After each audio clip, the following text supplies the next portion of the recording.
Bueno, ahora sí, vayamos al tiempo de la palabra, vayan abriendo sus Biblias en el libro de los Hechos, capítulo 5, y hoy vamos a terminar el capítulo 5. Vamos a ver hoy desde el versículo 33 al 42. Hechos 5, del 33 al 42. Mientras van buscando, vamos a dirigirnos en oración hacia nuestro Padre Celestial. Dios mío, Señor, Padre amado, te damos gracias por este día, gracias por tu misericordia, por tu bondad, por tu amor. Gracias, Señor, porque pudimos reunirnos para adorarte, alabarte, bendecir tu nombre. Te pido, Señor, que en esta mañana nos estés guiando, que tu Espíritu Santo, Señor, esté abriendo nuestros corazones, nuestros oídos espirituales, nuestros ojos espirituales para poder ver, Señor, tus verdades a través de tu palabra. Te pido que tu Espíritu Santo esté obrando en mí, Señor, para predicar fielmente tu palabra.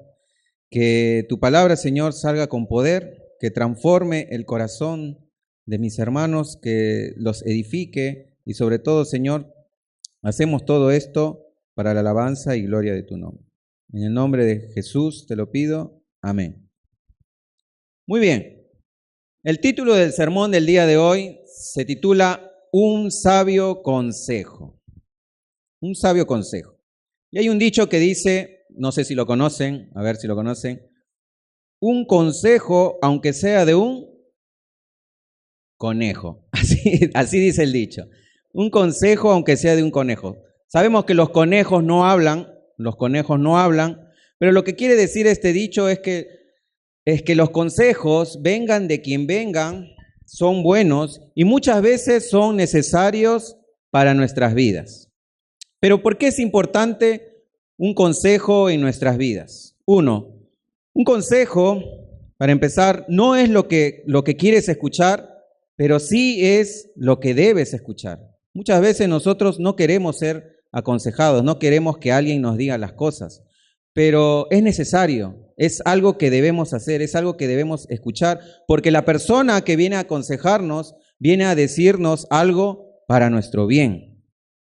Es importante también un consejo, porque un buen consejo, mis hermanos, no es algo imaginario, es algo práctico. La persona que viene a aconsejarte no te va a decir algo que viene producto de su imaginación, sino que es algo que él ya lo ha vivido y que por eso te quiere aconsejar.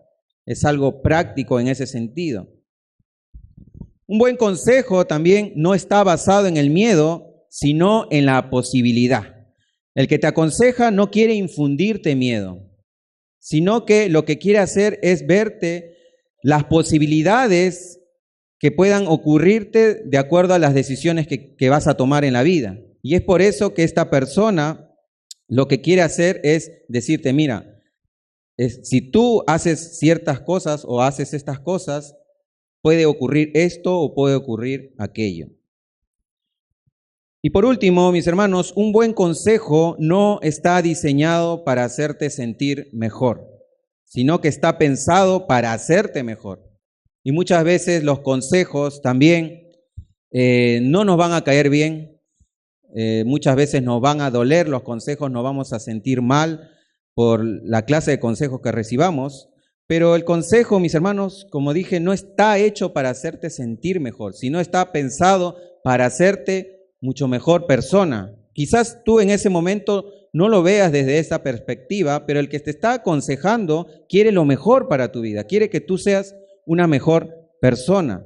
Y obviamente los consejos, mis hermanos, cuando uno recibe el consejo de alguien, tiene que ser basado a la palabra de Dios. Todos los consejos tienen que venir basados a la palabra de Dios. Y los jóvenes de hoy en día no quieren ser aconsejados. Mayormente los jóvenes que son del mundo, ¿no? Ellos no quieren ser aconsejados, ellos creen saberlo todo, creen ser sabios, pero los grandes podemos ver que cometen los mismos errores una y otra vez. Y estos jóvenes, en vez de buscar un buen consejo de algún anciano, de alguna persona experimentada, de algún líder, de alguien mayor, desprecian la sabiduría de las personas mayores porque creen que estas personas ya están obsoletas, pasadas de moda, o que sus consejos son para otra época. Pero hay otro dicho, mis hermanos, que dice, más sabe el diablo por viejo que por diablo. Eso significa que la experiencia brinda más sabiduría que la astucia o la inteligencia inherente de la persona. Siempre una persona que es mayor que tú va a ser más experimentado, ha pasado por muchas más cosas, y es por eso que esta persona te puede dar un buen consejo, sobre todo si es un hermano de la iglesia, un líder de la iglesia, alguien mayor. ¿Y por qué les digo todo esto? Porque Lucas, el autor del libro de los Hechos, nos va a mostrar el día de hoy cómo Dios, escuchen bien, cómo Dios utiliza a un hombre inconverso, que ya lo vamos a ver después en el texto, llamado Gamaliel, un hombre con mucha influencia, y utiliza a este hombre para salvar a los suyos, para salvar a su pueblo. Este hombre utiliza su sabiduría y su consejería y es utilizado por Dios para salvar a los apóstoles en este caso. Ahora sí, acompáñenme al texto, Hechos capítulo 5, versículos del 33 hasta terminar todo el capítulo. Dice así la palabra del Señor. Cuando ellos oyeron esto, se sintieron profundamente ofendidos y querían matarlos. Pero cierto fariseo llamado Gamaliel, maestro de la ley y respetado por todo el pueblo, se levantó en el concilio y ordenó que sacaran fuera a los hombres por un momento. Y les dijo, varones de Israel, tened cuidado de lo que vais a hacer con estos hombres, porque hace algún tiempo Teudas se levantó pretendiendo ser alguien, y un grupo como de 400 hombres se unió a él y fue muerto. Y todos los que le seguían fueron dispersos y reducidos a nada. Después de él se levantó Judas de Galilea en los días del censo y llevó mucha gente tras sí. Él también pereció y todos los que le seguían se dispersaron. Por tanto, en este caso os digo, no tengáis nada que ver con estos hombres, dejadlos en paz, porque si este plan o acción es de los hombres, perecerá. Pero si es de Dios, no podréis destruirlos, no sea que os halléis luchando contra Dios. Ellos aceptaron su consejo y después de llamar a los apóstoles, los azotaron y les ordenaron que no hablaran en el nombre de Jesús y los soltaron.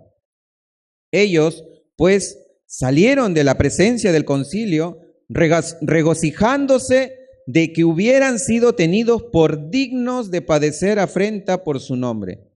Y todos los días en el templo y de casa en casa no cesaban de enseñar y predicar a Jesús como el Cristo. Muy bien, para entender esto hay que recapitular lo que vimos la semana pasada. Vamos a ver un poco del contexto y el por qué querían matarlos. ¿Por qué querían matarlos? Los del concilio, los del Sanedrín, querían matar a los apóstoles porque ellos estaban profundamente ofendidos, estaban furiosos, estaban amargos. ¿Por qué? Porque ellos les habían dado una orden de no enseñar más en el nombre de Jesús. Como vieron la semana pasada, en el versículo 28, dice así, diciendo, os dimos órdenes estrictas de no continuar enseñando en este nombre. Y he aquí, habéis llenado a Jerusalén con vuestras enseñanzas y queréis traer sobre nosotros la sangre de este hombre. Entonces, vemos ahí la razón de su enojo y la razón del por qué los del Sanedrín, los del concilio, querían matar a los apóstoles. Pero ellos encima no solamente ya habían sido advertidos y les habían dicho sobre esto, sino que Pedro, específicamente Pedro, con los demás apóstoles, le dijeron que es necesario obedecer a Dios antes que a los hombres. Versículo 29 dice, Mas respondiendo Pedro y los apóstoles dijeron: debemos obedecer a Dios antes que a los hombres. Entonces esto enfureció ya mucho más a los del Sanedrín. Esto ya fue una ofensa muy grave para ellos, el que les dijeran esto, que deben obedecer más a Dios antes que a los hombres, porque precisamente ellos, los del Sanedrín, eran los que ministraban las cosas de Dios. Y el hecho de que le digan estas palabras significaría que ellos no están obedeciendo a Dios. Y es por eso, mis hermanos, que estaban enfurecidos a tal punto que querían matar a los apóstoles. Entonces, recapitulemos. Ellos estaban ofendidos por dos cosas. Uno, porque los discípulos no obedecían a su autoridad y al mandato que les habían dado de no predicar más en el nombre de Jesús. Y otro, porque los trataron de desobedientes a Dios.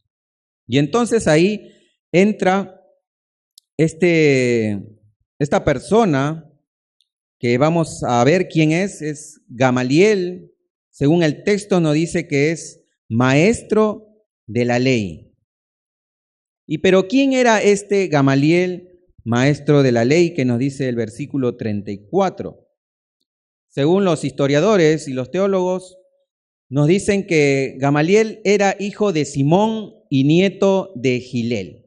Gilel era el fundador de la más fuerte escuela religiosa de la época. Gamaliel fue instruido a los pies de Gilel y era considerado Gamaliel doctor de la ley y también era parte y miembro del Sanedrín. Y vamos a ver ciertas características de este hombre, los cuales nos dice el texto. Versículo 34 dice: pero cierto fariseo llamado Gamaliel, maestro de la ley, respetado por todo el pueblo, se levantó en el concilio y ordenó que sacaran fuera a los hombres por un momento. Entonces ahí vemos, en primer lugar, que Gamaliel era un fariseo. Era un fariseo. La palabra fariseo significa separados. Los fariseos, mis hermanos, eran un conjunto de personas religiosas que se separaban de la vida cotidiana para servir a Dios y estudiar la ley. Es decir, ellos no eran personas comunes y corrientes. Ellos se dedicaban 100% a estudiar las Escrituras y a servir a Dios. O sea, ellos no tenían trabajos seculares, se podría decir, y se enfocaban al 100% al servicio de Dios. Estos eran los fariseos, por eso eran separados, ellos eran distintos a las personas comunes de la época. También Gamaliel, nos dice el texto, que era maestro de la ley, maestro de la ley. Ya que Gamaliel era un fariseo y los fariseos se encargaban de estudiar la ley, entonces Gamaliel se encargaba de estudiar la ley. Él era considerado un maestro de la ley. Es decir, mis hermanos, que él se encargaba de enseñar e instruir al pueblo y a los fariseos novatos también. Por ejemplo, en el libro de los Hechos, que seguramente lo vamos a ver más adelante, capítulo 22, versículo 3, el apóstol Pablo nos dice lo siguiente: yo soy judío, nacido en Tarso de Cilicia, pero criado en esta ciudad, educado bajo Gamaliel en estricta conformidad a la ley de nuestros padres, siendo tan celoso de Dios como todos vosotros lo sois hoy. Entonces, ahí vemos cómo es que Pablo estaba relatando parte de su biografía, se podría decir, y él nos dice que él fue educado bajo los pies de Gamaliel. Es decir, Gamaliel fue el que instruyó al fariseo entonces llamado Saulo a que él también sea un fariseo. Otra de las características de Gamaliel era que era respetado por el pueblo.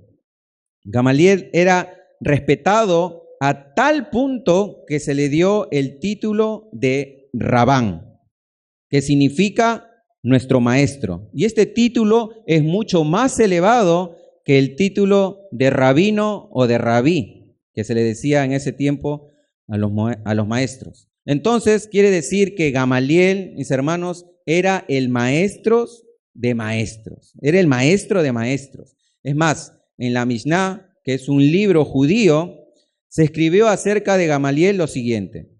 Dice así: desde que murió Rabán Gamaliel el mayor, ya no ha habido más reverencia por la ley y la pureza, y la abstinencia desaparecieron al mismo tiempo. Entonces, este era Gamaliel, mis hermanos. Hay que conocerlo bien y hay que ver sus características para ver cómo es que después interviene por el pueblo de Dios. Entonces, Gamaliel era un fariseo, era maestro de la ley y era respetado por todo el pueblo. Y en la actualidad, Gamaliel sería como, por ejemplo, no sé si conocen algunos, a Sam Master. Sam Master es el rector del seminario William Carey y es el pastor principal de la Iglesia Bíblica Bautista Crecer. Me acuerdo una vez que Fernando, nuestro pastor, bueno, el que era el pastor, nos contó una experiencia donde se reunieron el conjunto de ancianos ahí en la Iglesia Bíblica Crecer y tenían que ver sobre un tema en específico, y entonces al momento de opinar todos volteaban a ver a Sam Master. ¿Por qué? Porque él era, se podría decir, el maestro de maestros, y él era el que tenía más respeto dentro de todo el círculo de ancianos. Así era entonces Gamaliel, ¿no? En su época. Y Gamaliel nos dice el texto que él intervino por los apóstoles y mandó que se les sacasen afuera por un momento y les dio una advertencia a los del concilio. Y les dice que tengan cuidado de lo que vayan a hacer con estos hombres. Versículo 35 dice, y les dijo, varones de Israel, tened cuidado de lo que vais a hacer con estos hombres. Pero ¿por qué hizo esto Gamaliel? Esa es la pregunta que nos tenemos que hacer.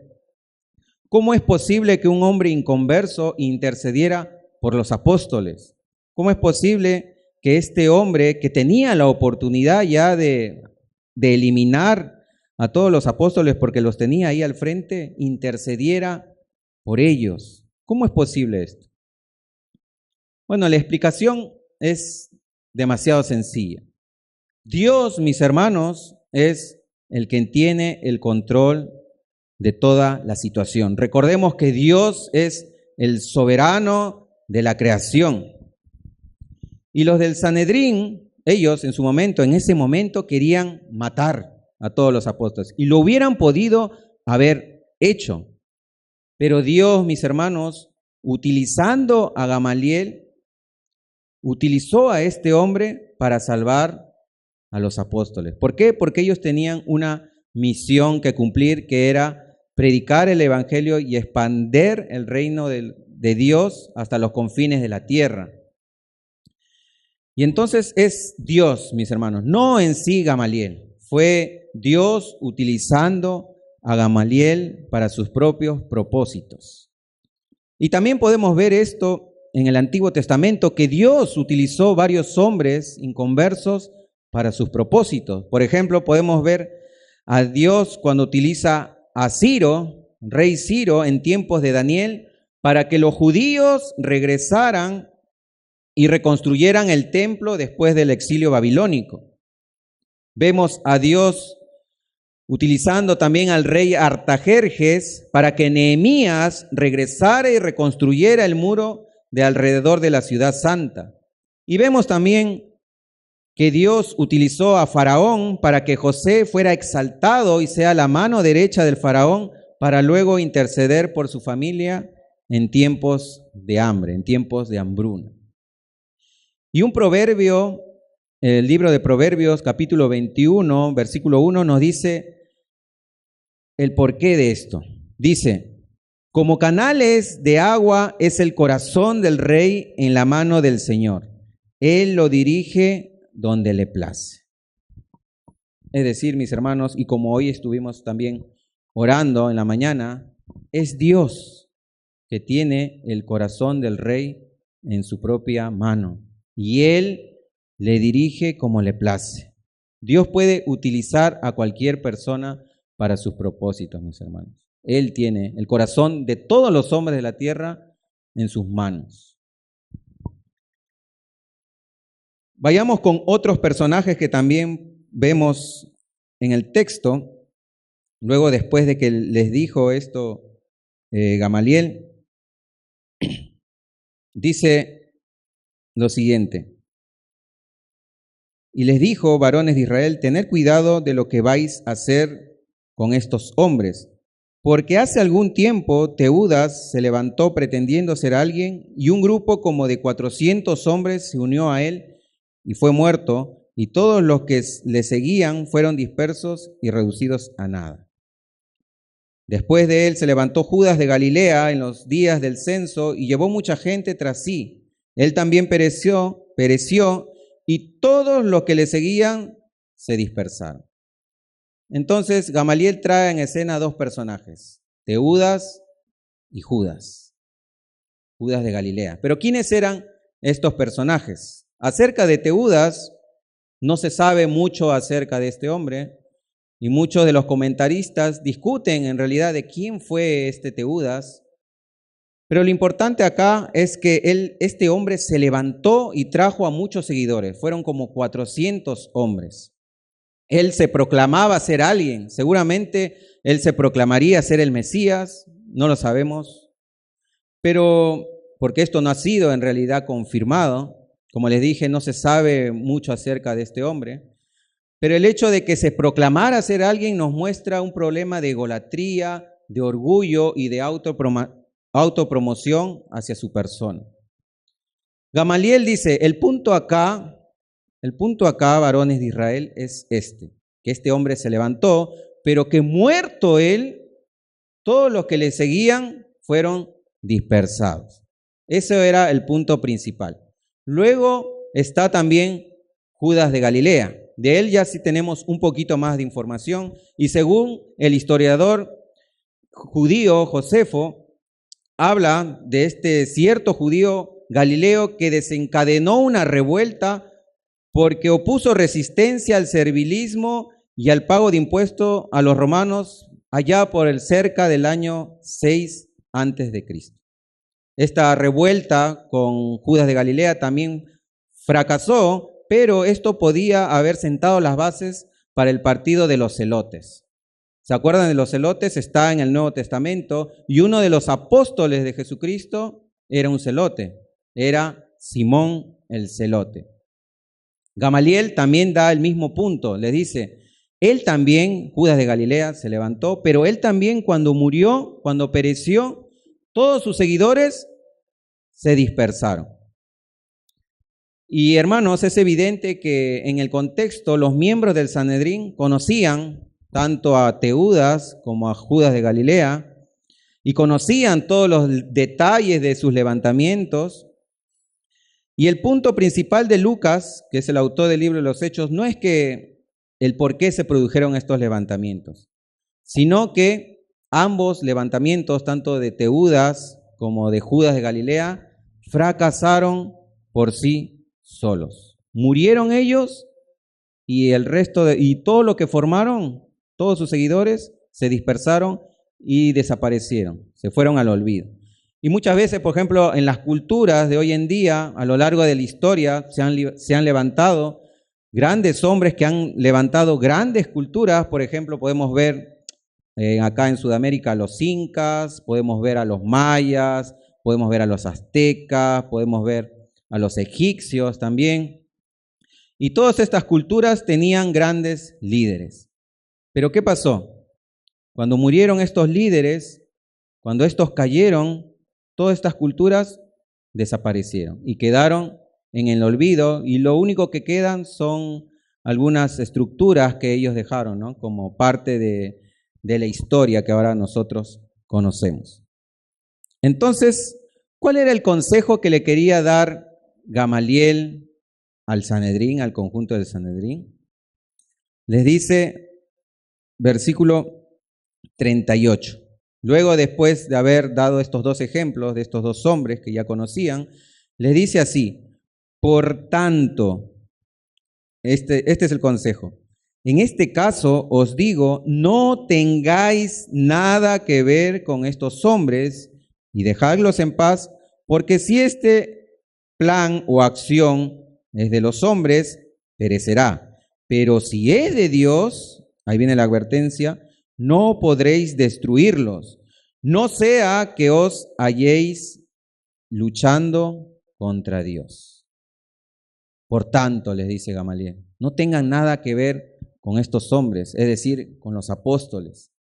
En otras palabras, lo que Gamaliel les estaba diciendo es, varones israelitas, estos hombres, estos apóstoles, al igual que Teudas y Judas de Galilea, con el tiempo perecerán. Y nadie más se va a acordar de ellos. No se preocupen, es más, su líder, Jesús, ya murió. Es decir, esto en cualquier momento desaparece. Así que no tengan nada que ver con estos hombres, déjenlos en paz.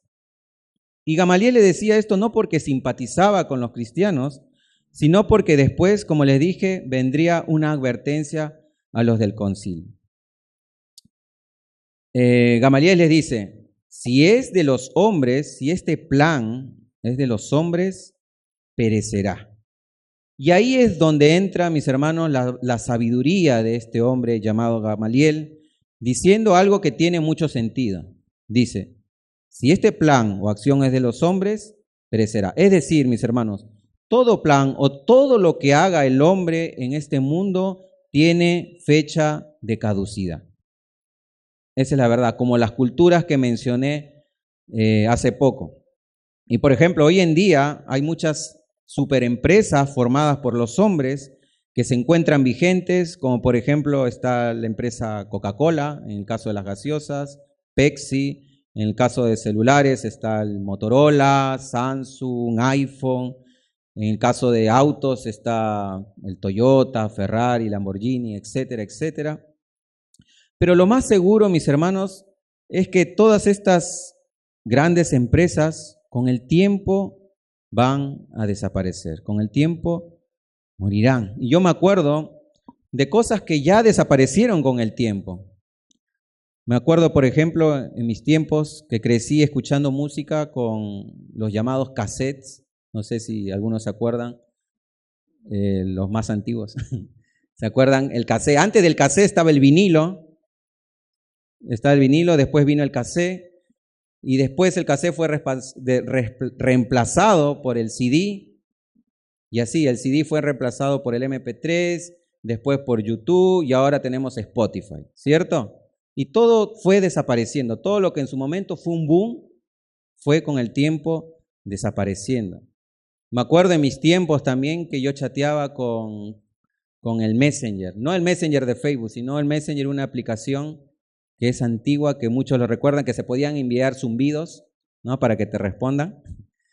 Pero ahora eso también fue reemplazado, luego vino Facebook, ahora está también Instagram y así. Me acuerdo también en mis tiempos que crecí jugando videojuegos, el Atari, el Nintendo fue reemplazado por el PlayStation 2 reemplazó al 1 y ahora tenemos PlayStation 5 y así sucesivamente, mis hermanos. Todos los inventos de los hombres fueron reemplazados, tuvieron fecha de caducidad. Y lo cierto, mis hermanos, es que todo lo que el hombre hace desaparecerá algún día. Solo es cuestión de tiempo. Pero hay algo que no desaparecerá. ¿Y saben cuál es? Es algo que se ha venido viendo desde siglos tras siglos. El propio Señor Jesucristo, en Mateo capítulo 24, versículo 35, nos dice: el cielo y la tierra pasarán, pero mis palabras no pasarán. Entonces, mis hermanos, podemos ver que las palabras de Dios no pasarán, no tienen fecha de caducidad. Todo lo que tenga que ver con Dios es eterno, mis hermanos. Por eso es que Gamaliel les dice, si es de Dios, o sea, si es de los hombres, perecerá. Pero si es de Dios, no podréis destruirlos. Porque como les dije, todo lo que está involucrado con Dios, mis hermanos, es eterno. Y por lo tanto, no se puede destruir. Y ahí viene la advertencia de Gamaliel, que les dice, no sea que os halléis luchando contra el propio Dios. Proverbios 21:30 nos dice, no hay sabiduría, ni inteligencia, ni consejo contra Jehová. Vuelvo a repetir, Proverbios 21:30, no hay sabiduría, ni inteligencia, ni consejo contra Jehová. Este proverbio es claro, hermanos. No hay nada que nosotros podamos hacer en contra de Dios. No hay nada, no hay sabiduría humana, no hay inteligencia humana, no hay consejo humano que pueda ir en contra de Dios. No se puede. Es imposible. Hermanos, luchar contra Dios es en vano. Es en vano. Es como si una hormiguita quisiera matar a un elefante. Es imposible. No se puede. Y los judíos sabían eso. Y es por eso que ellos decidieron aceptar el consejo de Gamaliel.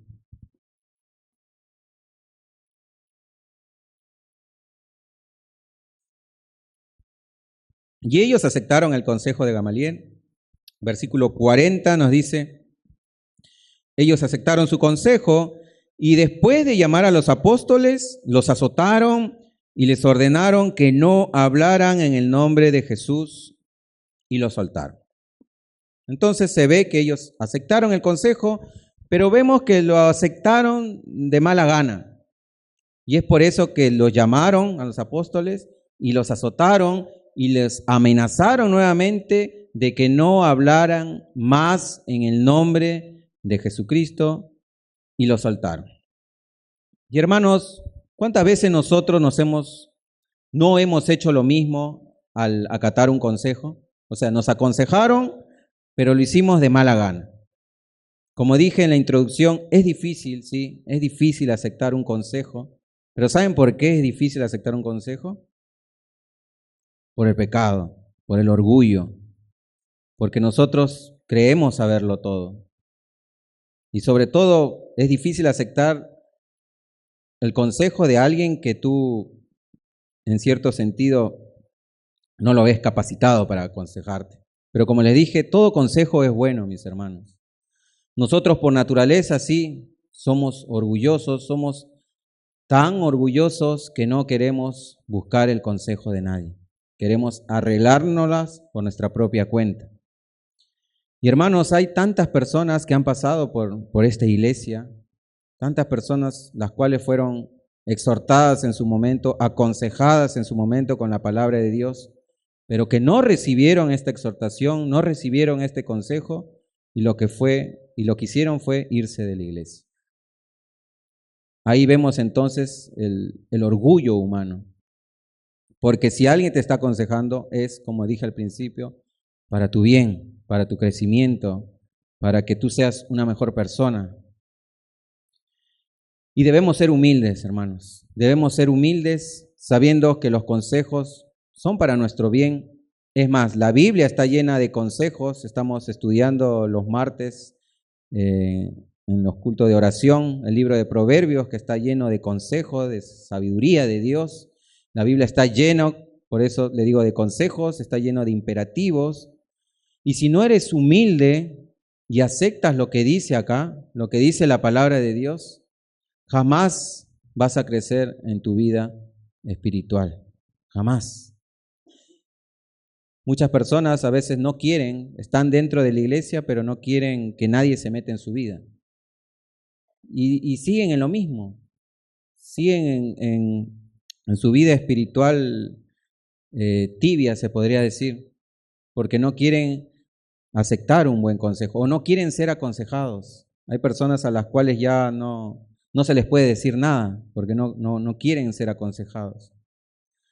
Y los del Sanedrín aceptaron este consejo, pero arremetieron su ira contra los apóstoles, azotándoles y amenazándoles. Y aquí vemos, mis hermanos, un claro ejemplo de lo que es obedecer sin reconocer que ellos estaban mal. Ellos aceptaron, sí, el consejo, pero estaban, como vimos al principio, estaban furiosos y querían matarlos, entonces no se querían quedar con las ganas y decidieron azotarlos y amenazarlos nuevamente. Pero pasó algo extraordinario, pasó algo fuera de lo común.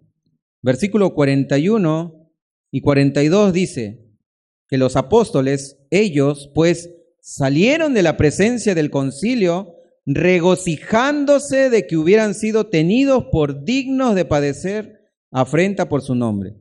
Y todos los días en el templo, de casa en casa, no cesaban de enseñar y predicar a Jesús como el Cristo. Entonces vemos algo fuera de lo común. Ellos dicen que salieron regocijándose de ahí. Es decir, ellos estaban felices, pero felices de que sean azotados. ¿Por qué se sentían tan felices los apóstoles? El texto nos dice que ellos estaban regocijándose porque se sentían dignos de padecer por causa de Cristo. Los apóstoles salieron así felices porque ellos entendieron algo, mis hermanos, que nosotros también debemos entender. Algo que ya Jesús hacía tiempo ya se los había dicho. Jesús en el Sermón del Monte les dijo estas palabras a todos los discípulos. Mateo capítulo 5, versículos del 10 al 12 dice: bienaventurados los que padecen persecución por causa de la justicia, porque de ellos es el reino de los cielos. Bienaventurados sois cuando por mi causa os vituperen y os persigan y digan toda clase de mal contra vosotros mintiendo. Jesús le dice: gozaos y alegraos, porque vuestro galardón es grande en los cielos, porque así persiguieron a los profetas que fueron antes de vosotros. Y seguramente, mis hermanos, los discípulos tenían estas palabras de Jesús en sus mentes cuando fueron azotados. Jesús les dijo que ellos eran bienaventurados, que se gocen y que se alegren porque su galardón es grande en los cielos.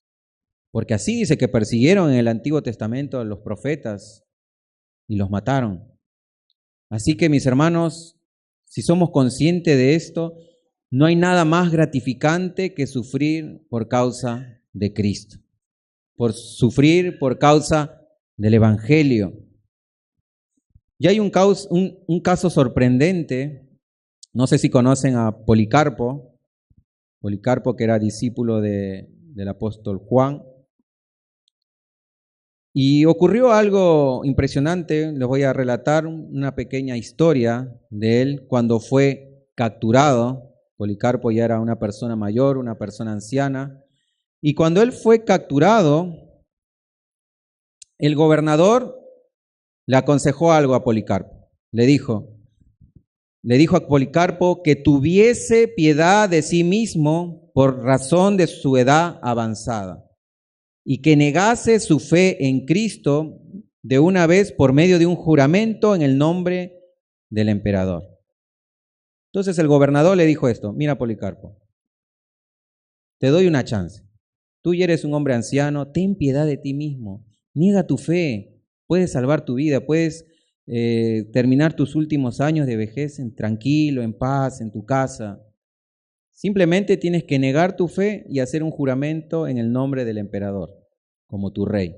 Niega a tu rey Jesucristo y confiesa que el emperador es el verdadero rey. Y Policarpo le contestó: he servido a mi Señor Jesucristo durante 86 años y nunca me ha causado daño alguno. ¿Cómo puedo negar a mi rey que hasta el momento me ha guardado de todo mal y además me ha sido fiel en redimirme?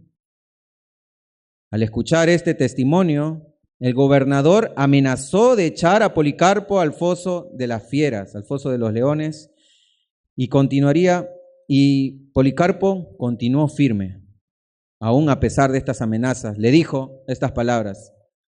El gobernador le dijo: Tengo listas las fieras y te echaré entre ellas a menos que cambies de parecer, a menos que cambies de pensar. Y Policarpo contestó sin temor alguno, que vengan las fieras, porque no cambiaré mi fe. No es razonable, dice, cambiarnos del bien al mal por razón de las persecuciones. Mejor sería que los hacedores de maldad se convirtieran del mal al bien. El gobernador, obviamente enfurecido, respondió, está bien, si no quieres negar tu fe y a las fieras no le tienes miedo, te vamos a quemar vivo. Y una vez más, Policarpo les contestó diciendo, usted me amenaza con el fuego que arderá tal vez por 1 hora y luego se apagará, pero usted no sabe de la llama del juicio de Dios que es preparada para el castigo y tormento eterno de los impíos. Pero, ¿por qué demora? Traigan las fieras, traiga el fuego o traiga lo que sea. Ningún tormento me hará negar a Cristo mi Señor y Salvador. ¡Wow! Qué gran historia de este hombre de Dios llamado Policarpo, que es un ejemplo de la fe, un ejemplo de que él no negó la fe a pesar de la persecución, a pesar de que lo amenazaron con las fieras, a pesar de que lo amenazaron de ser quemado vivo. La historia de Policarpo está en YouTube, lo pueden buscar, está muy buena la película. Y bueno, él murió quemado vivo, pero este es el ejemplo. Él estaba feliz, mis hermanos. Él estaba feliz, así como los apóstoles estaban felices de ser tenidos dignos de padecer persecución. Porque esa es la promesa, es una promesa de Cristo hacia nosotros, hacia los cristianos, que debemos padecer persecución. Sean felices cuando estén siendo padecidos persecución. Sabemos que, bueno, este es un país libre, ¿no? Que se puede predicar el evangelio libremente, pero hay países donde sí, realmente padecen persecución, no pueden predicar, no pueden congregarse, está prohibido tener una Biblia. Así que nosotros, mis hermanos, debemos estar agradecidos a Dios de que tenemos esta oportunidad de poder juntarnos, de poder escuchar la palabra de Dios. Y dicen que los apóstoles, bueno, salieron del concilio luego de ser azotados, luego de ser amenazados, regocijándose. Y dice algo interesante, y todos los días enseñaban y predicaban de casa en casa. Todos los días. El ejemplo de los apóstoles para nuestras vidas es esto.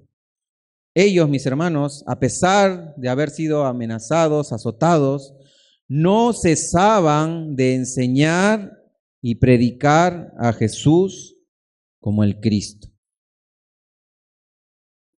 Y hay algo que dice, todos los días. Todos los días. ¿Predicamos nosotros todos los días? Esa es la pregunta. ¿Lo hacemos? ¿Vamos de casa en casa, como dice ahí? Todos los días en el templo y de casa en casa no cesaban de enseñar y predicar a Jesús como el Cristo. Hasta los testigos de Jehová van de casa en casa. Y nosotros, mis hermanos, ¿qué estamos haciendo como cristianos? ¿Por qué es importante predicar el Evangelio? La semana pasada Andrés nos dio un consejo, un desafío, un reto que era predicar el Evangelio a 5 personas. A 5 personas. ¿Lo hicieron? Aunque sea uno. ¿Por qué es importante predicar el Evangelio, mis hermanos? A pesar de las persecuciones. Porque solamente a través del Evangelio las personas pueden ser salvadas. No hay otro medio. No existe otra fórmula. Tenemos que predicar el Evangelio. Por eso es que es importante. Y ya para terminar, viendo esto, ¿hace cuánto tiempo, mis hermanos, hace cuánto tiempo que no recibes un buen consejo? ¿Te acuerdas? ¿Te aconsejaron alguna vez? ¿Buscaste el consejo de alguien cuando, no sé, estabas pasando por un problema, alguna situación en tu vida? Es bueno recibir consejos. Están los líderes. Creo que Tiago está de lunes a viernes aconsejando ya a jóvenes, adolescentes, y pueden coordinar con él, que tiene tiempo.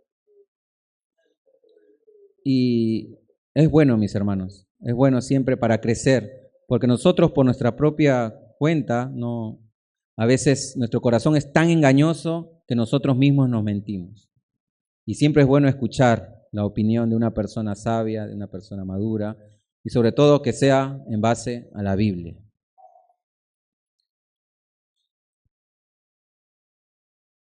¿Hace cuánto tiempo que tú no das un buen consejo?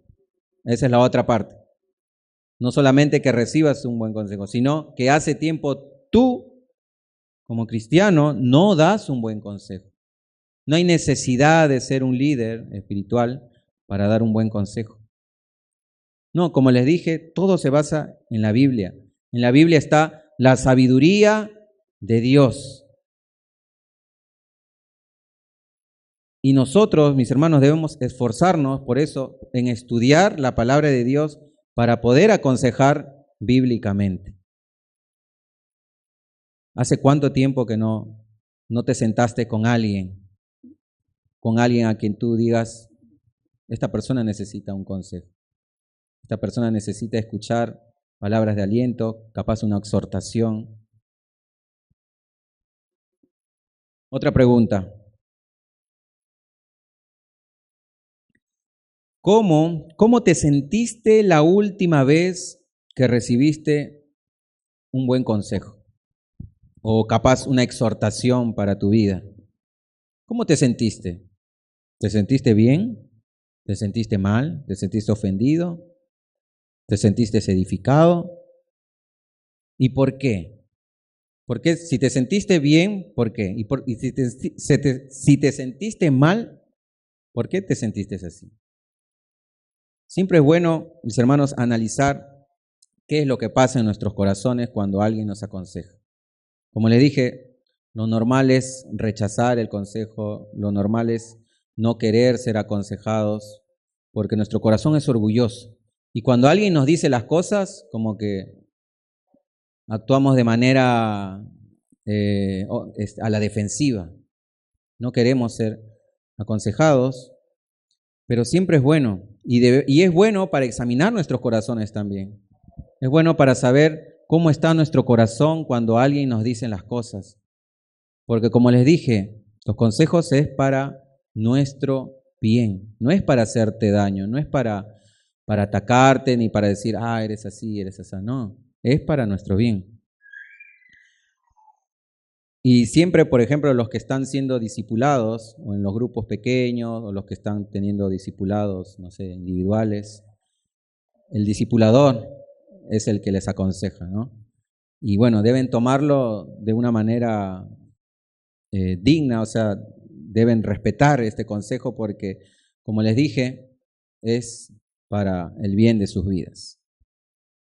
Y por último, mis hermanos, termino con esta pregunta. ¿Estás viviendo una vida cristiana con regocijo, feliz? ¿Te sientes bienaventurado? ¿Te sientes como los apóstoles, felices, alegres por predicar el evangelio? Estos hombres fueron azotados, seguramente como lo mandaba la ley judía, 39 veces. Y aún así fueron amenazados, y aún así estas personas vivían con regocijo. Sabemos que, como le dije, no hay persecución, pero hay otras clases de persecuciones en nuestras vidas. Hay ataques espirituales que no sabemos en realidad cómo funcionan, pero siempre podemos ver que muchas veces nos salen mal las cosas, ya sea en nuestro trabajo, en el estudio, tenemos problemas, los problemas vendrían a ser como esos ataques que les digo. Y nosotros debemos ser felices. O sea, yo sé que mientras más te comprometes con Dios, más problemas vas a tener. Ahí es donde vienen más problemas para tu vida. De la nada aparecen problemas. Por ejemplo, ahora estamos teniendo un problema con la iglesia. Y es porque Dios está viendo a ver si nosotros, a pesar de esos problemas, podemos vivir esa vida feliz, sabiendo que Él tiene el control. Porque muchas veces en los problemas nosotros nos enfocamos en nosotros mismos, en lo que podemos hacer, cómo podemos resolverlo, pero en realidad hay problemas que no tienen solución. Hay personas que están sufriendo enfermedades en las iglesias en la cual dice, esto les causa tristeza obviamente, pero debemos aprender a que a pesar de los problemas podamos regocijarnos en Cristo. A pesar de los problemas podemos seguir predicando el Evangelio, porque como les dije, lo importante es eso, la salvación de las demás personas. Y estas personas, a pesar de estos problemas, a pesar de la oposición, a pesar de que habían sido golpeados, estaban felices y predicaban todos los días de casa en casa.